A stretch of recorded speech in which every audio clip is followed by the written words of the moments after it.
There's a specific kind of argument that leaves you feeling insane. You walk in knowing exactly what happened. You walk out apologizing for it. In the next few minutes, you'll learn the 5 exact moves behind this tactic and how to catch each one while it's happening to you. First, let's be fair. This isn't about people who simply disagree with you. Disagreement is normal. 2 people can remember the same night differently and both be honest. What we're talking about is colder than that. It's a slow, deliberate rewriting of what you know is real. Psychologists gave it a name, gaslighting, and most people only recognize it years too late. So let's fix that right now, move by move. The first move is flat denial. You bring up something that clearly happened. They look you dead in the eye and tell you it didn't. Not, I remember it differently. That would be a conversation. Instead, it's, that never happened. You're making things up again. Picture it. You mention a promise they broke. They tilt their head, almost concerned for you. And here's the thing. The goal was never to win the argument. The goal is to make you distrust the recording inside your own head. When denial works once, it gets easier for them every single time after. But denial is only the opening move. The second move is rewriting the past. They don't just deny one event, they quietly re-edit the entire story you share. A promise becomes just a suggestion. A cruel comment becomes a joke you blew out of proportion. A night you clearly remember gets narrated back to you completely reversed. Do this for a few weeks and something strange starts to happen. Your own history stops feeling like yours. It becomes theirs to author. You catch yourself saving screenshots and keeping mental notes just to hold on to what's real.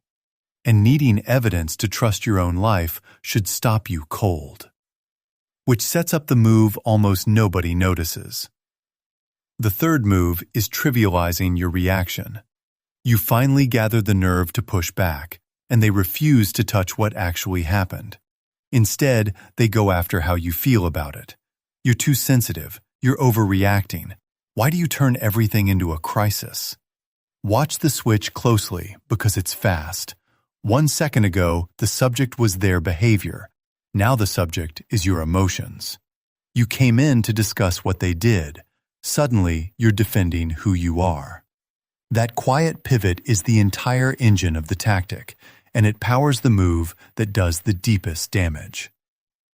The fourth move is planting doubt about your mind itself. This one is soft. It can even sound like they care. That's exactly why it works. It shows up as small, throwaway comments. You've got such a bad memory.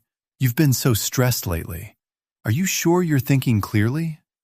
Any single one of those means nothing, but dripped in, day after day, they harden into a belief. And here's the trap. Eventually, you do the work for them. You start doubting yourself before they even open their mouth. They no longer have to convince you of anything. You've been trained to convince yourself.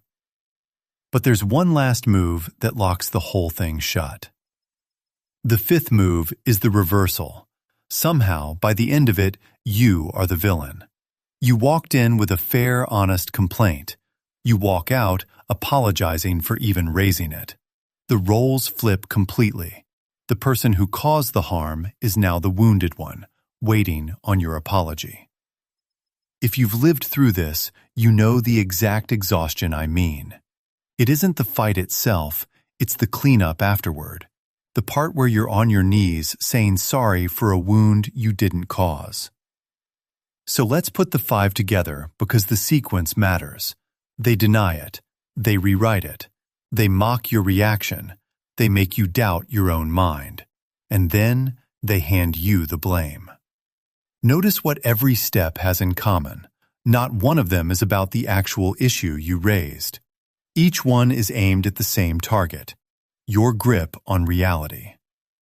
And here's what almost nobody tells you. Gaslighting was never really about that argument, or that memory, or that night. It's about one thing only.